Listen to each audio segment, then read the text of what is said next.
Life Her Podcast. Hey, you. Her is me, her is you. Her is us, her is she, her is we.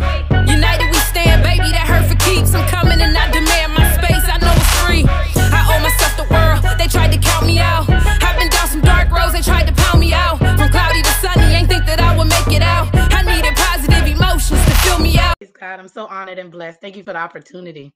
Oh, you are welcome. Thank you for being on Life Her Podcast. And what I love, Dr. Fayola, is your bio. It is breathtaking. It's inspiring. And I know for a fact you're going to uplift a lot of women from your background history and even your spirit. I feel through you, through the phone. It's even beautiful. And I really appreciate you. And I pray that everyone listening right now will understand and feel this woman and feel inspired and even reach out to her for even guidance, because she has all the power of the tongue to speak healing in your lives. Amen. And I feel that already. So thank you, Doctor, for being on the podcast show. Well, I'm honored and delighted to be here. Yes, definitely. So please share with us some of your background. I know you got a long history, but you can sum it up a little bit. Tell us a little something. I did a little something. I ain't gonna, as the new word I've been catching, I ain't gonna drop the whole tea, but I'll give you a sip of the tea. Yeah, a little dab of do you. Just a little taste, just to quench your thirst. But the rest, you're gonna have to get the book, or you're gonna have to sign up for something. I'm just joking. But I'm honored to be with you all today. All those who are listening, just let me tell you, I should not be here. I should not be clothed in my right mind. See, I am a child of two immigrant parents from the country of Haiti. I'm one of three children. I'm the middle child. Yes, us middle children are special, but I think God done gave me an extra dose of specialness for the challenges that I had to go through from as a kid. I had various health conditions, from epilepsy to migraines to skin diseases to being molested numerous times as a child. So from the time that I was born, the enemy was after me. But I thank God that God called me before the foundation of the earth. And in my journey with being molested numerous times, it's like a Pandora box. It opened a can of worms. And when I say that, meaning to the point I was attacked by the spirit of lesbianism. I never walked into that lifestyle, but it would attack me to make me feel like I was one. I also was very promiscuous. Praise God. I never caught what I should have caught. But, I was very promiscuous. And from that spirit of promiscuity and sexual immoralities, it led me to pornography, watching pornography. I was addicted to it. I could not go to sleep without watching it. Wow. Then I fell into masturbation from somebody I was dealing with, because it was a long distance relationship when many years ago, almost about 13 years ago, and fell into that. And I'm telling you, when you open up a crack, the enemy takes the door. And from there, I was being attacked in so many different ways that to the point that I actually went crazy. I had a mental breakdown because I was like that Jobina experience. In the Bible, Job talks, Job goes through some challenges. He loses his family, he loses his livestock, he loses his house, everything. Almost lost his life. But the Lord would not allow the devil to take his life, but he made him sick. So I really had all that, but I had no family. I was a single woman, losing my mind. I was sexually harassed in seminary. During that time, there was the earthquake in Haiti, and then I lost my uncle, who's like the Dr. Martin Luther King for the Haitian community. Then I lost my faith. I said, there must not be a God if I'm doing all that I'm supposed to do, and life is hitting me left and right, till I found myself homeless. I lost everything because my mind was not right, because financially things were falling apart. I was homeless for about 9 months. My family was looking for me. I went to go visit family in New York and never made it back home. And so when I tell you that there are some spiritual warfare attacks, that's why, I tell people, don't play with God. I tell people, No. if you have a calling on your life, don't take it lightly, because God will chastising those that he loves. And he brought me back into the fold. He brought me back into church. I left church. I said I would never go to church again. I'm a worshiper. I function in the fivefold ministry. I stopped ministry because I said I must not be serving a good God. Let me go look at Islam. I really was thinking about Islam. I said, let me go look at shamanism and Hinduism. So I already was educated on different world religions because of the classes that I took, because I was always intrigued by ministry and spiritual understandings. And so I said, let me go serve one of these other gods, because this God right here, I'm about to lose my mind. But long story short, after being homeless, making my way back to South Florida from the Northeast area, I had to move back in with my parents and reinvent myself. And fast forwarding, God has blown my mind the last 8 years when he has restored me to the point that I have no need, no lack, that he has called me to be a conduit of wealth, that he has called me as a prophet to the nations, that even in this pandemic alone, he has called me to start 2 TV ministries on a global platform, that I have access, capacity to over 350 million homes around the world. From somebody who should have lost their mind, from somebody who was homeless. That's why I tell people, the way you see me come is how you're going to get it, because I know where I should be, that I'm not. If you see me, I don't look like what I've been through, but I thank God every day. And that's why I share my testimony, because I want to encourage somebody else that, no matter how life hits you, you get back up again. Yes. No matter how many lemons are thrown your way, my God, you make some good behind lemonade, and you make it better than Simply, and you make it better than Chick-fil-A, okay?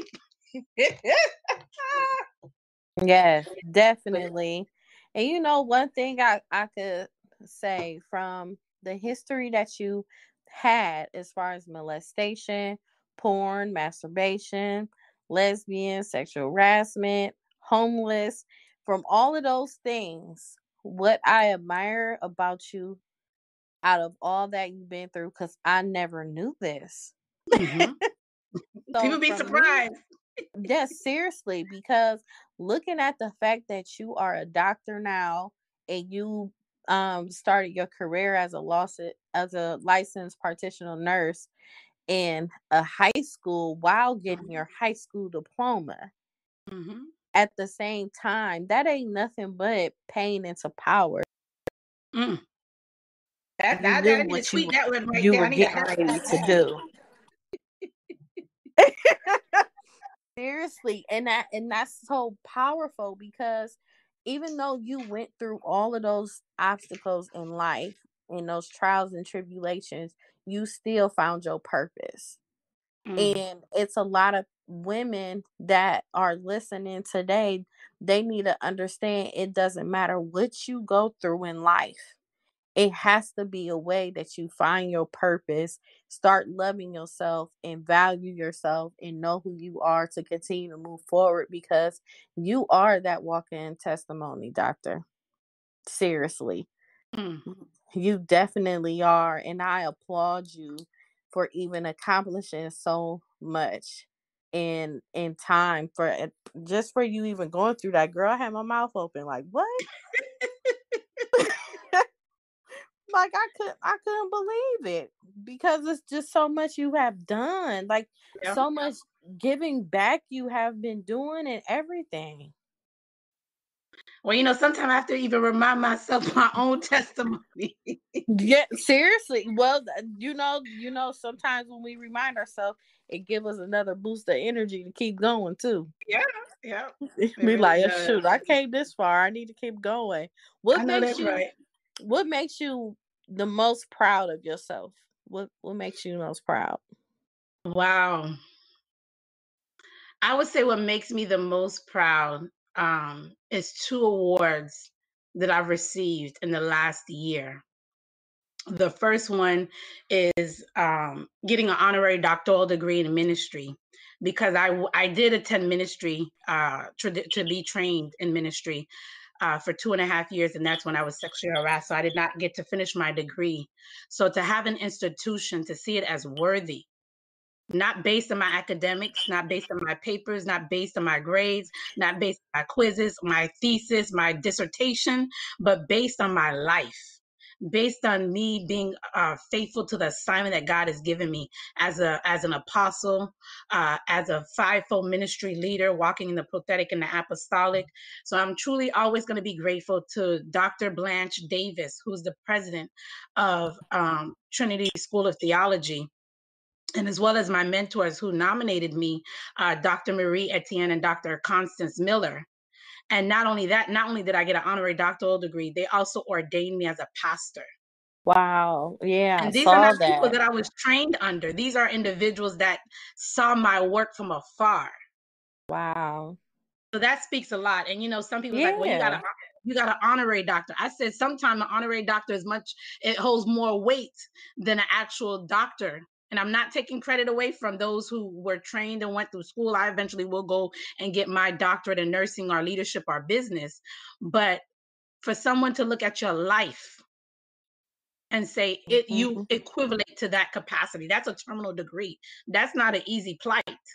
And the second thing I would say is I didn't get to go to the award ceremony, but they're going to push it back for April due to the fact that COVID-19. Right. By the International Healthcare, International Forum of Health Advancement in Healthcare. I am one of top 100 healthcare leaders around the world. Wow. At 38. Who knew? You don't know who's watching you. That's why you always got to walk in the Girl, spirit of excellence. That's why you listen. always got to do what you're going to do, and you do it well. If you say you're going to do it well. If you're not going to do it, don't do it at all. Do it all at all. I say that all the time. My mom used to tell me that. Yeah, I she'd thought it was be I thought like, it you was better a shut scam. it down. That's our first thing. You better shut it down. I thought it was a scam when I got the email. I'm like, who? Nobody knows little Fayola's name. A little Haitian American girl from Miami. Wow. But your gifts make room for you. And Oh, that's why yeah. I know that God called me into the healthcare industry, because I actually tried to leave to go to law school. I said, I really, nursing used to be it used to be a service, but it became a business. And I've been in it over 20 years, and I've seen the evolution, not for good. And so I said, let me go to law, because I know in our communities, we need more advocates for the legal system. We need to Yes. educate people about the legal process. But as many times as I took that LSAT, as many times as I applied, I didn't get into the schools that I wanted, even though schools did write me to tell me that they would give me scholarships and et cetera, but not to the schools that I want. God said, you could try 10 years, I think was about. He said, you could try as long as you want. That's not where I called you. So when I took my happy little tail back to nursing, that's when I began to flourish. That I'm currently right now doing my nurse practitioner. I'm in management at a long-term care facility. I serve various nursing professional organizations. Recently got invited to 2 honor societies at my institution. And I was invited to the International Honorary Society for Nurses. Wow, what a And I received another blessing. award from another nursing organization. Yeah. So it's obedience. Girl, Fayola, you better tear it up, dear. Girl, I'm telling you. Obedience is Yeah, better than seriously, sacrifice. but what the people don't know, even though you are accomplishing all of this, it's just the fact of you giving back. And I see that Mhm. you have been dedicating yourself to many numerous natural disasters of Mhm. hurricanes and even the coronavirus. Could you tell me a little bit about your experience, even being hand in hand, witnessing it with your own eyes of how these disasters are? Well, my first encounter with disaster relief was in 2010. The earthquake that took place in January 10, 2010. Yeah, it was 2010 in Haiti.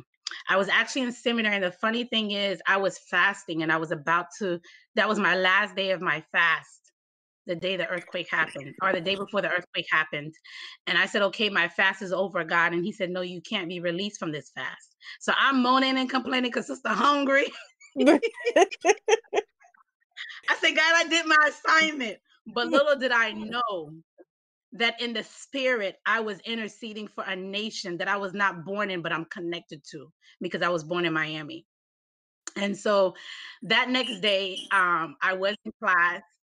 God said, open your computer. So while the professor is giving the lecture, I open my computer and I see that Haiti had a natural disaster. They had the biggest earthquake they've ever seen in the history of that country. And my heart was broken because 6 months prior, I was in Haiti burying my uncle.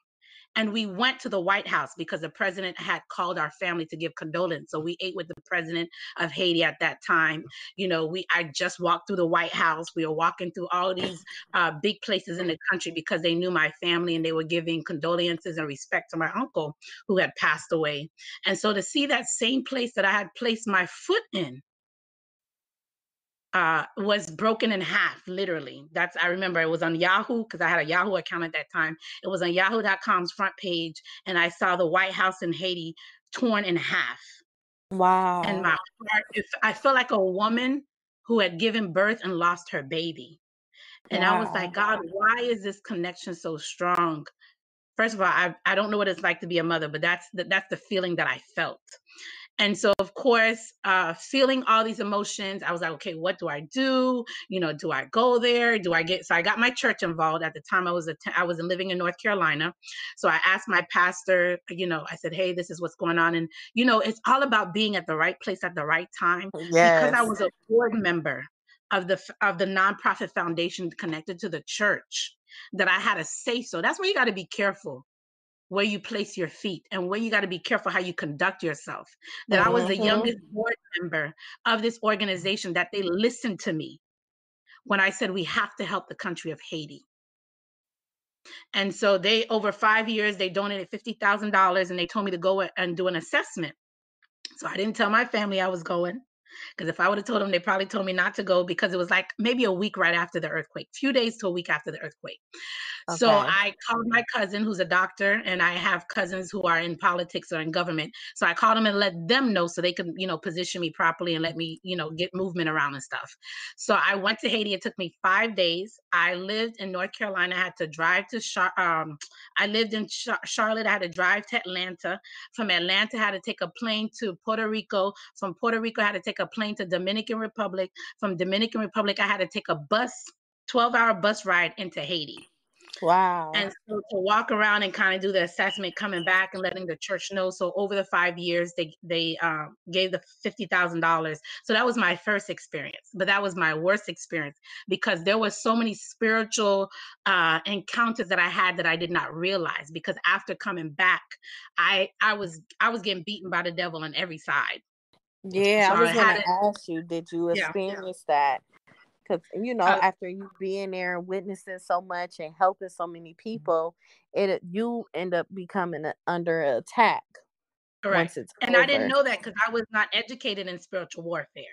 I didn't know about, I knew of the devil, but, I didn't know about witchcraft. I was naive to those things. If you're not born in the islands, you really don't connect with them unless your family does it, or if you know people who do it. But I grew up in a Christian home. I'm a Christian family. Both sides are very religious. They're involved in the church as ministers, pastors, nuns, priests. So I wasn't exposed to those things. So fast forwarding, after 2010, I went to a mission trip with it was a ministry that does ministry on a cruise. So we went to Bahamas. We did we didn't do disaster relief, but it was more like a humanitarian. So I started to enjoy giving back again in that respect. And so then after that, I went to, I think after that, we went to Bahamas last year. No, actually, I did a mission trip with Mandoto Foundation. Every year they go to mostly the southern part of Haiti to give back. So I went in 2017, and then 2019 is when the hurricane happened in Bahamas, and it was so devastating. And I didn't know why. God connected me, like literally. I sacrificed a lot, even my education that semester. because Wow. God said, this is your assignment. And I was like, I don't have family in the Bahamas. I mean, I've been to visit and have fun, but I don't have any strong or family connections there, but God gave me that assignment. So I worked with Haitian American Nurses Association of Florida, Haitian American Professional Coalition, and many other organizations. It was a good 18 plus organizations that worked to do disaster relief. So we went to Bahamas, we did medical mission, we gave food, we gave medicines, we gave different things that they needed because we were working with some people that were there. And our president of HANA, the Haitian American Nurses Association of Florida, she's from the Bahamas, so she had connections there. And so that was an experience. I realized that, God, I know this is part of my assignment to do disaster relief. That's why I Right. started a construction company in 2017 to assist with disaster relief and natural disasters. I also am a contractor for Florida Power and Light. So around hurricane season, they will contract me to take care of their contractors. So I would see the backside of disaster relief and what the workers have to go through when they are doing cleanup and other different relief efforts. And then this year for COVID-19, as a healthcare professional in management, long-term care facility, overseeing a facility that has over 200. At the time, we had 290. Now we're about 240, but our capacity is about 270. Dealing with our COVID unit, overseeing that, sometimes actually having to work directly with those patients when we had short staff. And then I actually am the chair of a COVID-19 task force for Haitian Alliance Nurses Association International. So COVID is a real thing. I tell Yeah. people, don't take it lightly, even though I had a patient tell me, well, I don't need to wear a mask because number 45, Mr. President, doesn't wear a mask. And I said, well, I will be staying far from you. And if you need to speak with me, you're going to need to wear your mask. Right. Seriously. So and people ask me, how do they get involved when it comes to natural disasters, or why do I serve? It's something that you have to be called to, because you have to be mentally Oh yeah. strong. You have to be spiritually strong. And that's one of the reasons why I actually went back to get my nurse practitioner degree, is because when I go to these mission trips, I don't want to just be a bachelor prepared registered nurse. I actually want to make a difference, and working alongside the physicians to be able to be more of a service in treating and diagnosing and managing diseases as opposed to just doing nursing duties, if that makes sense. Yeah. Oh, it makes a lot of sense. Yeah. Man. So on a personal level, on your hard days, because I know some days you have to do a lot of self-care for you. On Mhm. your hard days, what motivates you to get up and start your day? Truth be told, there's days I don't want to get out of bed.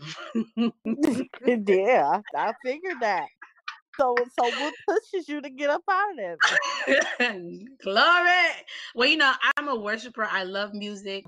So that's definitely one of the ways. And when I sleep too long, I start having nightmares. So I know that God told me to get my behind up out of bed. But I tell people this when I work with my clients as a coaching consultant. I said, what would you do if, when they say they don't know their purpose? I said, what would you do every day that puts a smile in your face, that you would do it even though you don't get paid for it? For me, that's helping people to live out their purpose. That for me, that's making a difference in the world. I recently said, girl, you smile too much. Why are you always, I'm having a conversation with myself like 2 days ago. I'm like, why are you Man. always bubbly? Why are you always cheerful? I mean, even as a kid, I would talk to the walls. My parents would tell me when I was a child, I would talk to strangers and just have a conversation. I am just that people person. And especially in times like this, there are people that are really suffering out there. Whether Yes. it's COVID-19, whether it's because they're furloughed, they lost their job, they lost a loved one, think life is not going right, children acting up, family acting up, their health, their finances, whatever the issue is. And if I could be a light of hope, that was actually one of my first nonprofits when I lived in North Carolina, Light of Hope Foundation. I said, if I could be a light of hope for somebody, because I should have been dead, I should have lost my mind. And there was a spirit of God that was with me. And as a child of God, as an ambassador of God, that's my assignment. I Mm. have to go help the world, not necessarily to be healed because, that's a big assignment, but I have to do my part. And if that's me just getting up out of bed and smiling at somebody, if that's me just getting up out of bed and saying good morning to somebody, then I've done my job. And that's really what wakes me up every day, to know that I'm on an assignment and I cannot Yes. allow the enemy to win. Just like there's a saying or a post that they always put up, the devil, when you, something about when you wake up in the morning and you put your feet on the ground, you shake the enemy's camp. I'm paraphrasing. That's not exactly what it says, but something along those lines. I want the enemy to know I'm not messing with him. He done Mm-hmm. made me be a dog chasing my tail for many years. And now that I know that I don't need to chase my tail and I know which direction and the identity and the power that I have, I will not give him the opportunity to win. He can't win anyways. He's already defeated. But I will not allow him to play with somebody else. Yeah, I understand that. Now, the things that you've been through in life early on before you have become so successful, how can women find their true purpose and strength on a daily basis? What advice do you have for women that are having that hard time to overcome their hardships? First, before you get to the process, it's a process before, and I went through this, and anything that I shared, I'm always my first student. I'm always my first client, my first patient. And for me, my process was first forgiving myself. When I was molested numerous times, I asked myself, did I cause it? I felt Wow. guilty. And I had to realize that it was a spirit. I had to realize that it was an attack of the enemy. May I When I ask, how old were you? let's see. So the first time it happened, I must have been 7, Wow. give or take. First time it happened must have been 7, and then up until adulthood, like young 20s. And it was Wow. crazy. Like, and it wasn't just men. These weren't just, some of them were people that friends of the family. Like one of the first, no, it wasn't the first, but yeah, I guess it was like the second person that was like very traumatic experience. He lived with us. He was someone who came from Haiti. He lived with because in the Caribbean culture, when someone comes from their home country, they stay with somebody until they can get on their feet. So he Right. stayed with us. He molested me. He molested my sister, and I think he almost tried my mom. So he was very, blunt and very. I mean, it was just an evil spirit that you would attack the children and even the wife of the person that is letting you stay in their home. Like that, Wow. I think for me, that was the icing on the cake. That even when I saw him years after, he would come visit and stuff, I would never open the door, even as an adult, even as an older teenager. I was like, my parents are not home. Or when I saw him, like I would peek through the window and I saw it was him, I didn't even answer. I didn't even reply because I just felt so disgusted. And so that was that would be about the same time. I think the last time before being harassed in seminary, I was in my early 20s, and it was men, women, and children, because I felt so paralyzed when someone would violate me that way. I didn't, I couldn't open my mouth because I was just like, I'm just traumatized. Like, why is this happening over and over? So I thought it was me. So I used to wear my brother's clothes. I used to dress up as a boy because I'm like, well, maybe because I was a thick girl, and had the boobs at a young age and everything like that. Mm-hmm. So I would hide my femininity to see if that would protect me from being molested and being attacked sexually. Wow. That's just Mm-hmm. that's deep. Yeah, Just for you to even go through it more than once. It's yeah, just so many times repeatedly over and over by numerous of different ages mhm. and everything. And it just shows your strength and your courage to even talk about it now. But you're speaking life into others when you speak it though. Yeah, You and I had know? to realize that because the word Yeah. of God says you overcome by your testimony. And I used to, like I was sharing with you earlier, I was very ashamed of my testimony. Like, how could someone who's well educated, I didn't even know I was poor until I went to college, because my family was the first for the computer. We were the ones that always had food in our house. We never went without anything, we never went without any need or any lack. And so it was not until I went to the University of Florida, I was like, wait a minute, I'm not rich. I thought I was. But we were part of the working class, middle class family. But I always tell, especially women, you have to heal from inside out. You have to forgive yourself, whatever it Yes. is. And even I had to come to a place to forgive all those who had violated me, even if they didn't ask for an apology, they didn't give an apology. And they didn't get to say it to your face or Yeah. anything. And that's a lot of things that stop us from moving Hmm. forward in life because we're holding on to things that someone did to us. Hmm. And we're the only ones holding on to it when they done moved on with their lives. Yeah. And And they're they're laying comfortably in bed, and you tossing and turning, replaying that situation in your head, or just victimizing yourself more than the predator did. yes. And if we speak more about it and we let it be free and not feel Hmm. so ashamed and Hmm. embarrassed, or even though someone may not have believed you when you told them what happened, you still have your rights to speak about it because it could help the next woman and it could help you heal by you continuing to speak on it and understand that it wasn't your fault. That person just had issues. Correct. Yeah.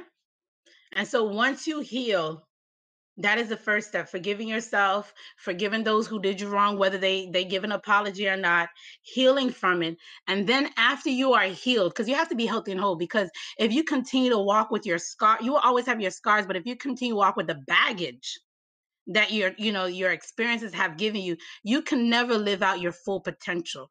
It's like a dark cloud. Yes.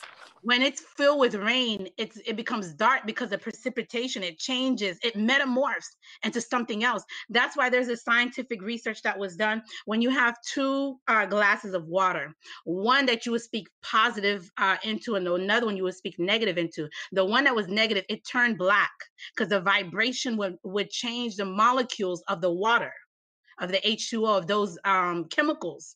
The molecules in the water would change, and so it would turn dark, like a black color. But the one that had positive, you were speaking positive over it, that vibration allowed the water to not change its consistency.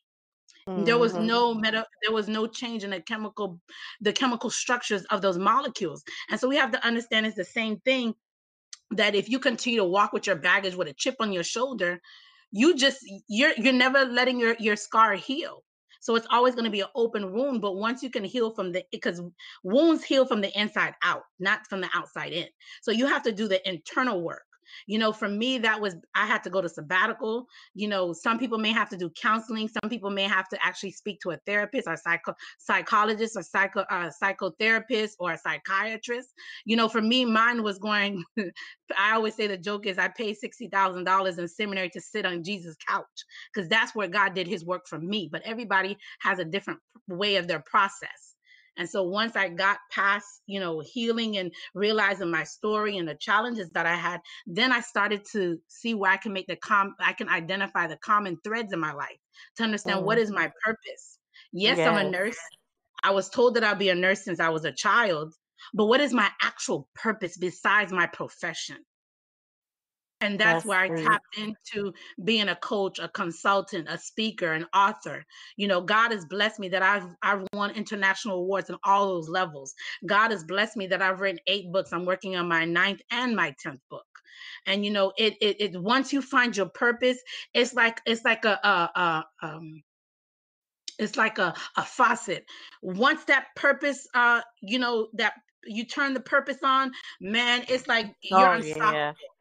You are So unstoppable. unstoppable. And then you'll become like addicted to it Oh, because it's like that feeling you get, you like, oh my God, yep. am I feeling like this? Hmm. And then you'll Even be on ready your to have bad it days. again. Yes, even on your worst days, you be like, look, these kids get on my nerves. These ministry people get on my nerves. My patients get on my nerves. My stuff. I'm for real. There's days I in my mind, I'm like, I'm quitting my job.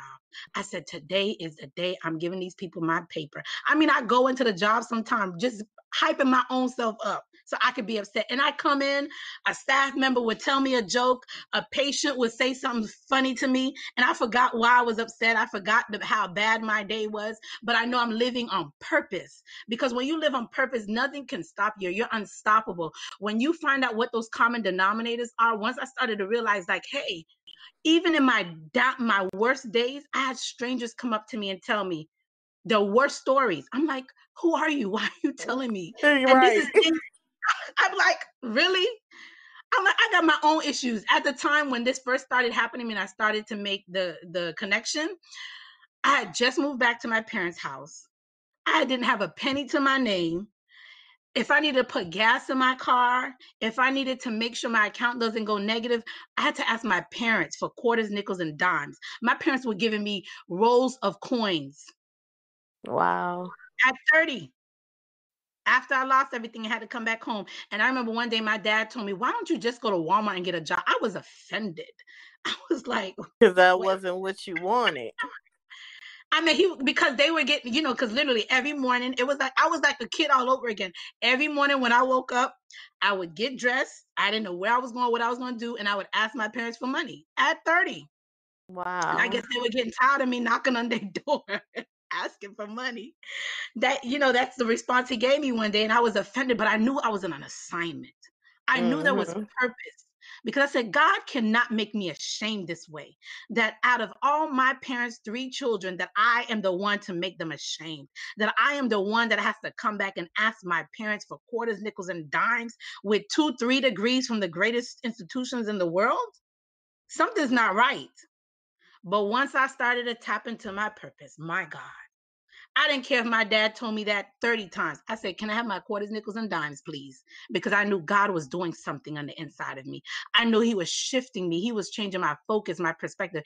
He had to rebuild me for what he really wanted me to do and be, because I was tainted.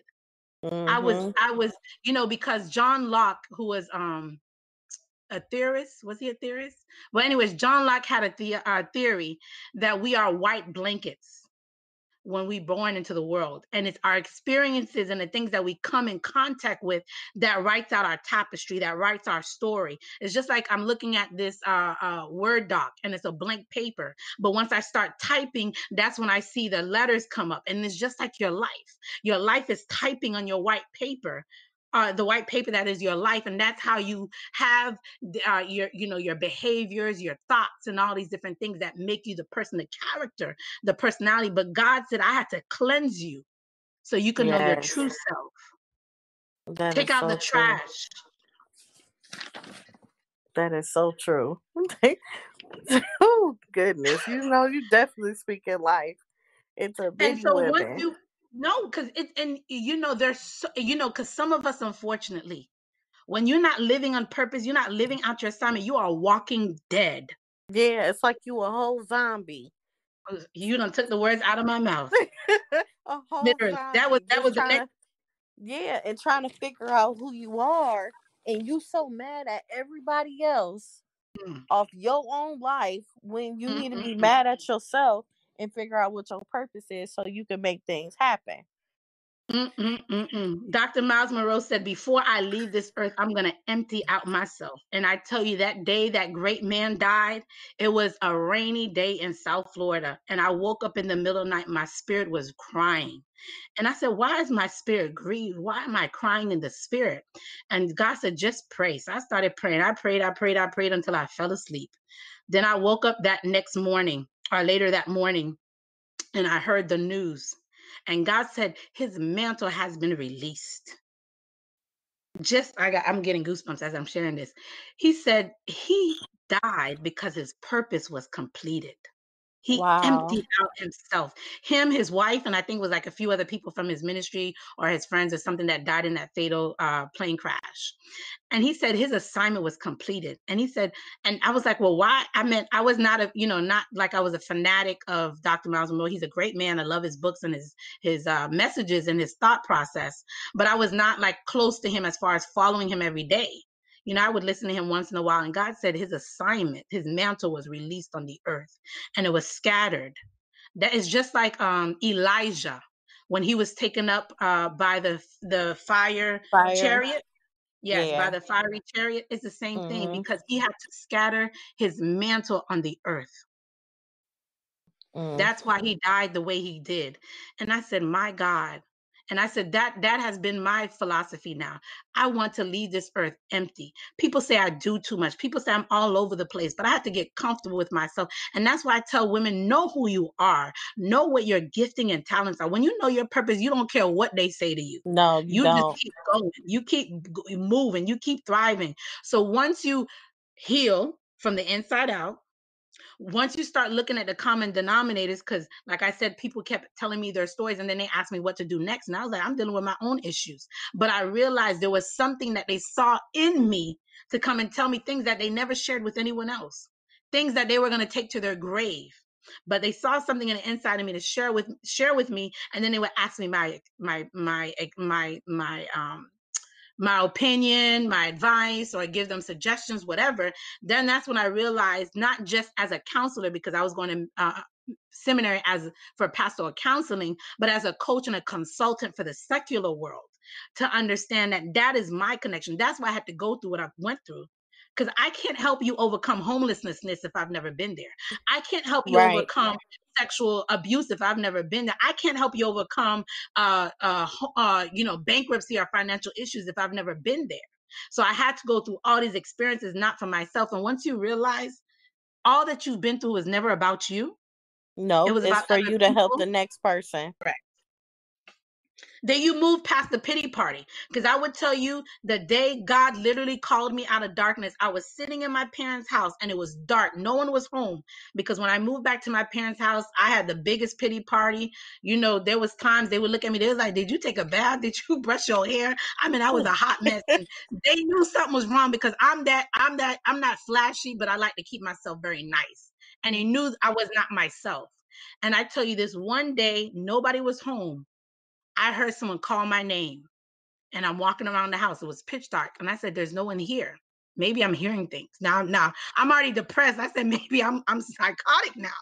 But then I heard the voice a second time, and everything in me shook, that I knew it was God calling me out of darkness. Wow. And that's when I realized this was not to break me. This was to build me. And Build once you I up. started to have that mindset, it was a done deal. It was a But wrap. The enemy couldn't have no more power. sometimes people don't realize when they in darkness, and if they end up listening to the signs of God, he'll bring you out of it. And he definitely will. It's like that connection that you will have with him and was within you already. It's just you have to tap into it. And when I tell you, women who are listening, I don't care what you've been through. I don't care what you have done. Your story is not over. Oh no.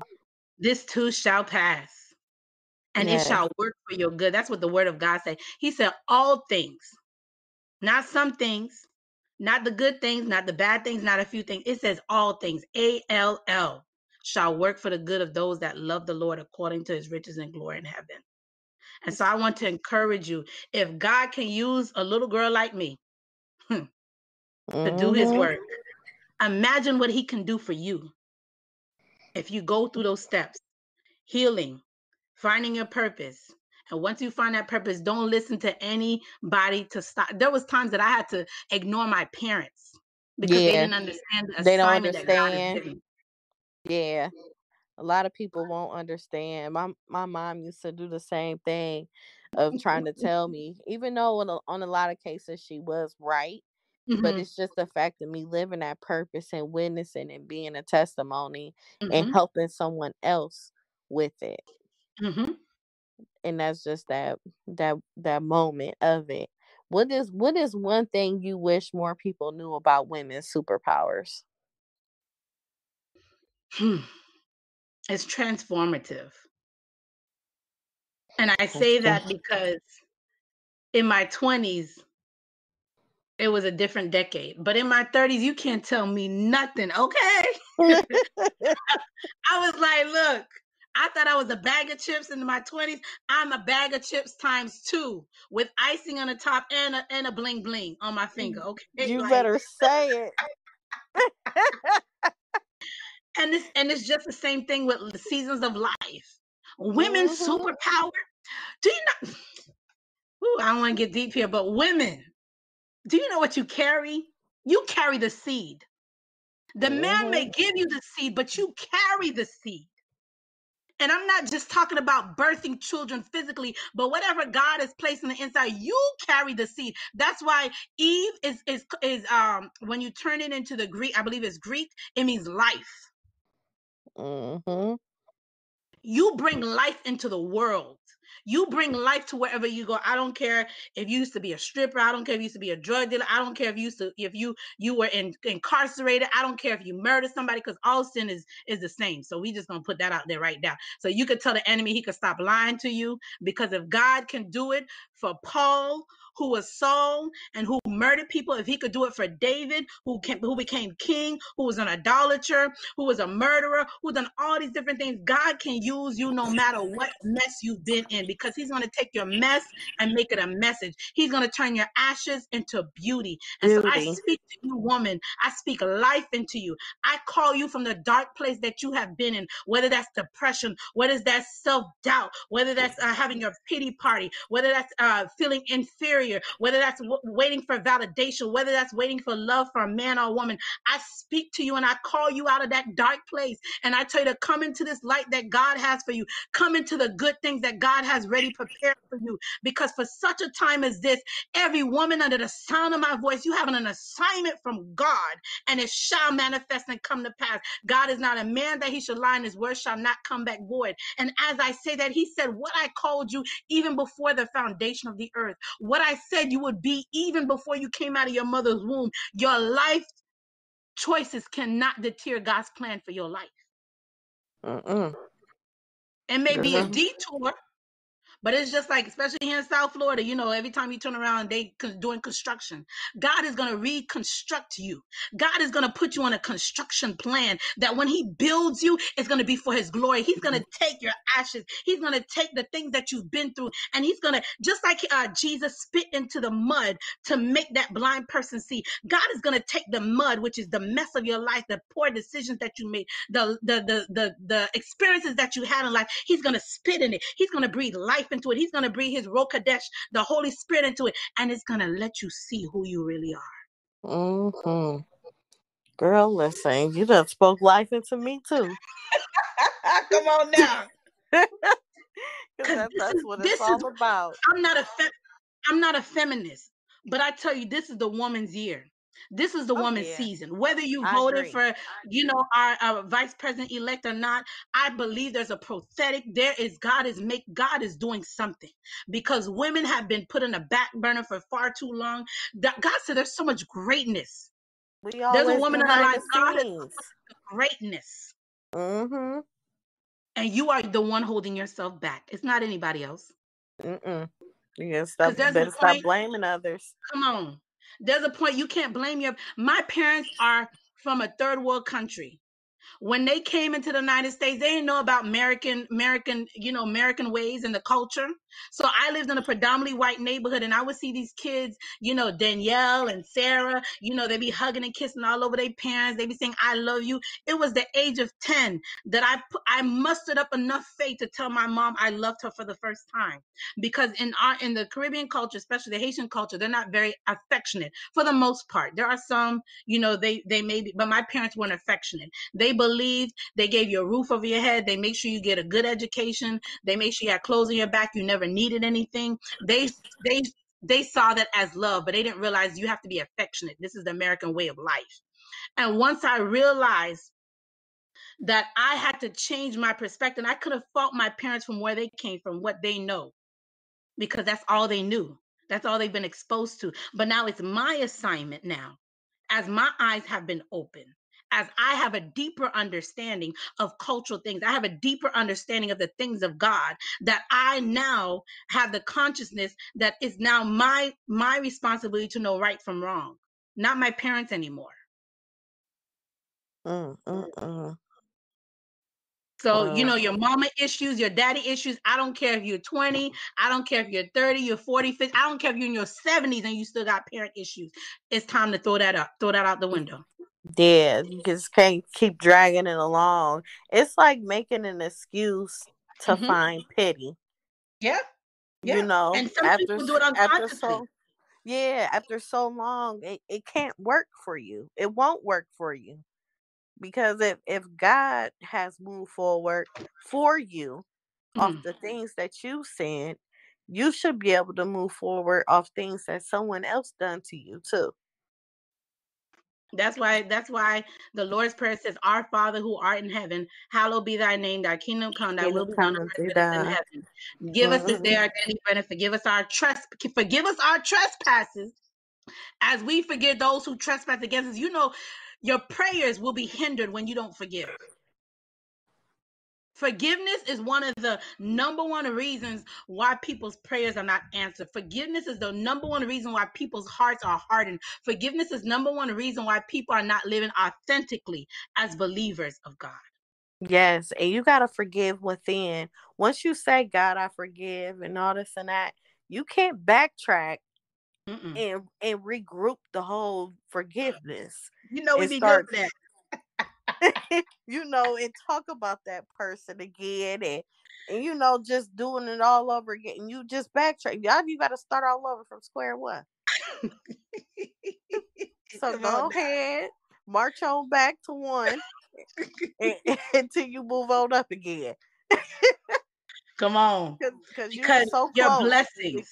Yes, you be so close to that blessing.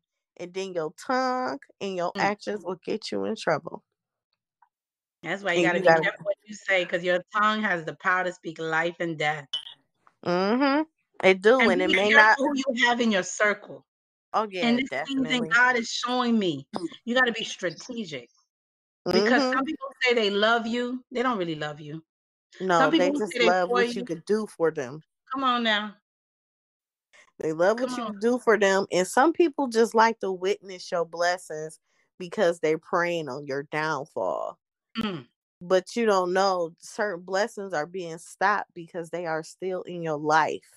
And the only way you're going to receive those blessings if you remove them and keep them away.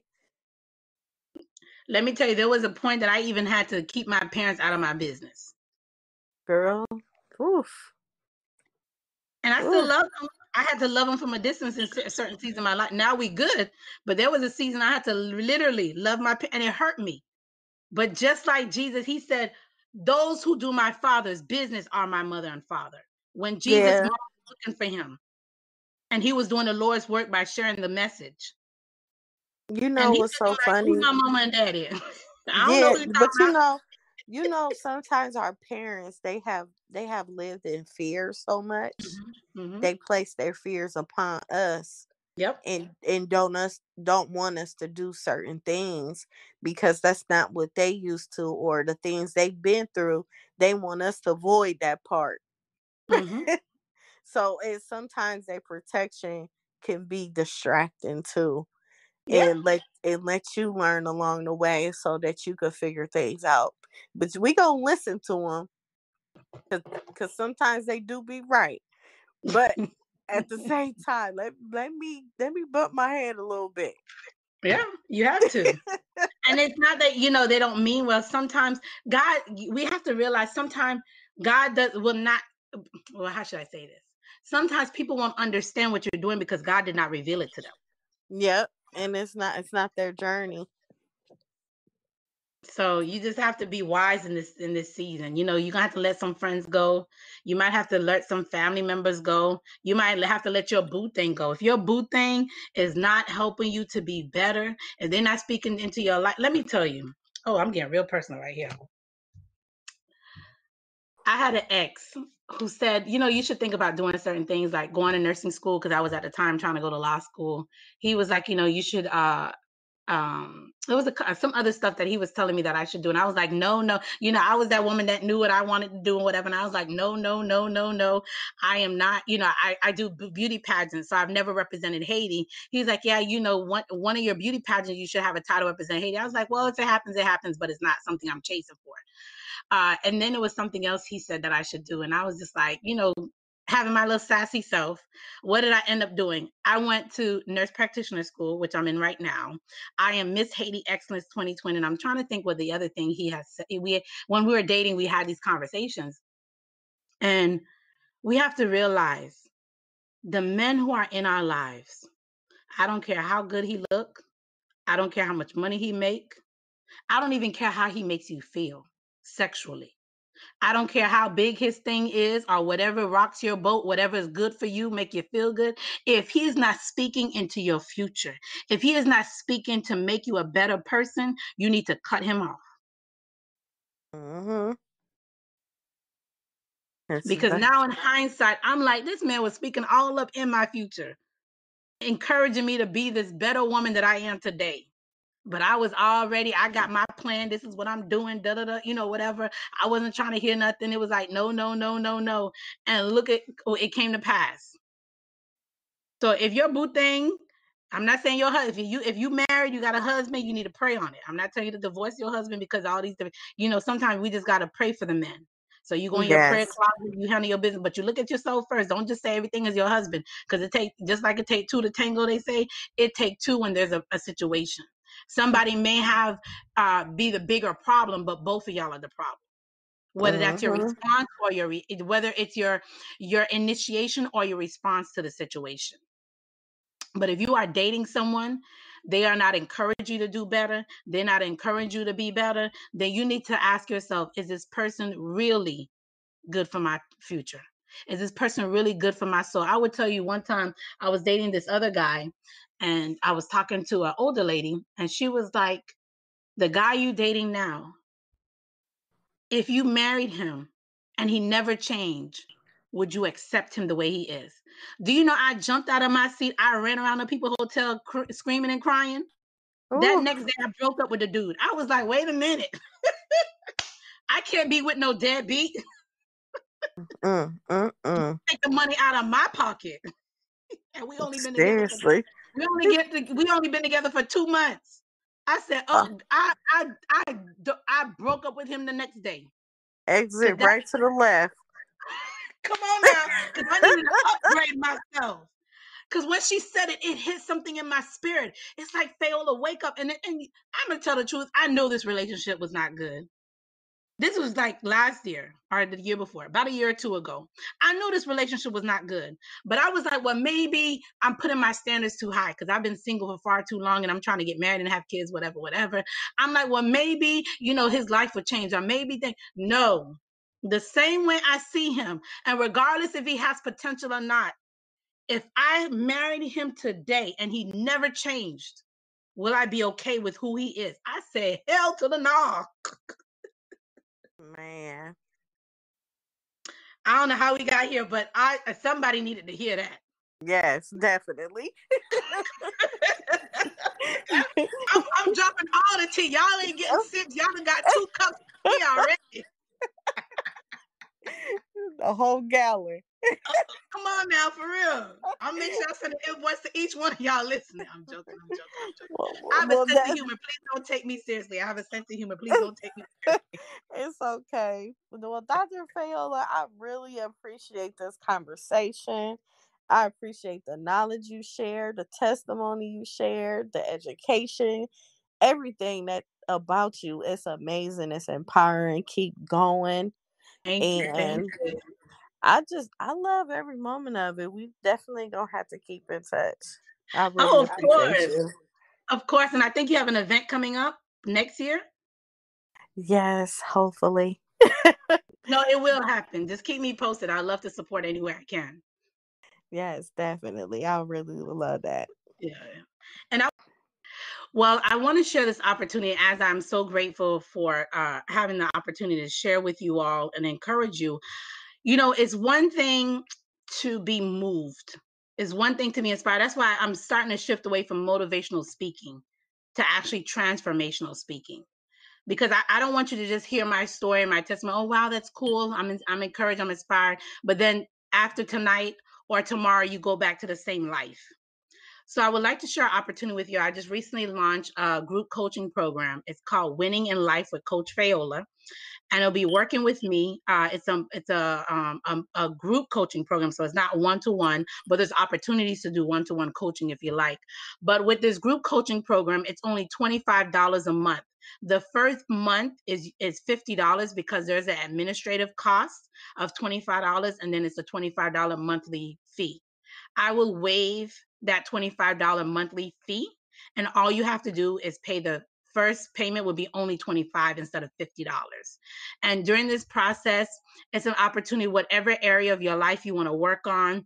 If you want to work on your career, if you want to work on relationships, your finances, your spiritual life, your physical life, any area of your life that you want to work on, I come as a coach and consultant. I come as an educator, professionally trained educator, and a healthcare provider. And I'm also doing my life coaching certification as we speak. So that should hopefully be done sometime the first quarter of next year. But I wanted to share that opportunity with you all to take it to the next step.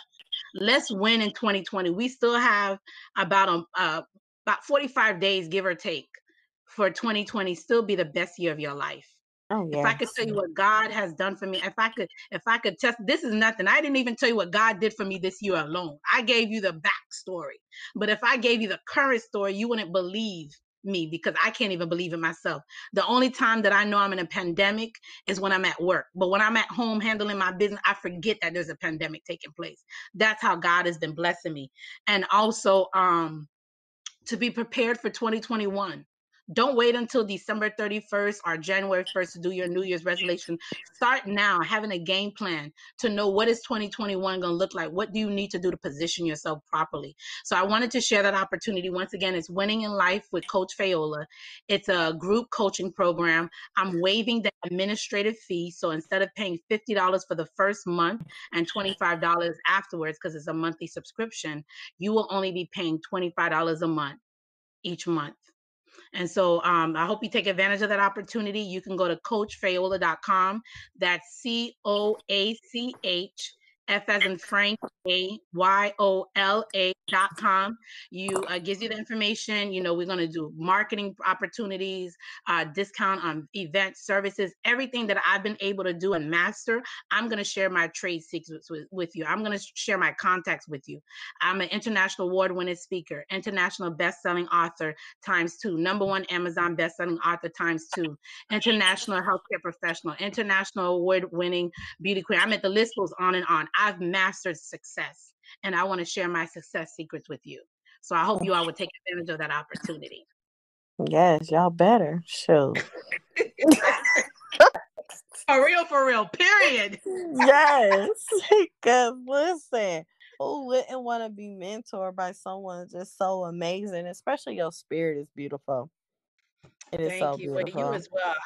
I commend you for this platform. I know you have a whole variety of people that come on, and I think that is so important. You know, when we allow various different types, because you don't know who your audience is. You know, especially Yeah. in this global world, you want to be able to reach everybody. Yes. And that is my goal. That is definitely my goal. I've been Thank you, everyone, for tuning in to Life Her Podcast, where we help heal women all over the world. Don't forget to follow us on Instagram and Facebook, Life Her Podcast, and check out our YouTube page as well. And make sure you subscribe. You can also look onto our website and you can purchase merchandise and listen to the podcast episodes. I am Yvette Lloyd. I am Life Her. Love yourself, ladies. Take care of yourself and others you love dearly.